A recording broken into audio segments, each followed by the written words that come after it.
আর আমি হিন্দু হলেও এই রাসূলকে আমি স্মরণ করি। তিনি মহান, তিনি মহান, তিনি মহান। তিনিই পারেন এই বিশ্ব ব্রহ্মাণ্ডে আলোকটা।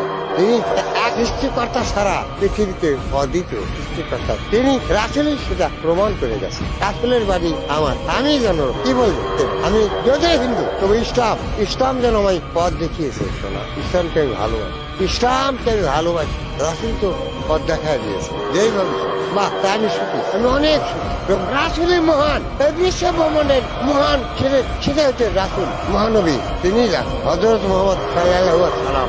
আমি যতই হিন্দু হয়েছে না, ইসলামকে আমি ভক্তি করি। আরেকটা ইসলামের সুবিধা আমরা কি শুনতে পারি আপনার?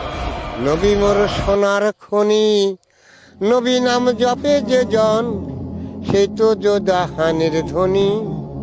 নবী মোর পরশমণি, নবী মোর পরশমণি, নবী মোর সোনার খনি, নবী নাম জপে যে জন, সেই তো দোজাহানের ধ্বনি। নবী মোর পরশমণি, সেই নামে সুর ধরিয়া পাখি যায় গান করিয়া, সেই নামে সুর ধরিয়া পাখি যায় গান করিয়া। ওই নামে মজনু হইল, ওই নামে মজনু হইল মওলায় আমার তাদের গনি। নবী মোর পরশমণি, নবী মোর সোনার খনি, নবী নাম জপে যে জন, সেই তো দোজাহানের ধ্বনি। নবী মোর পরশমণি।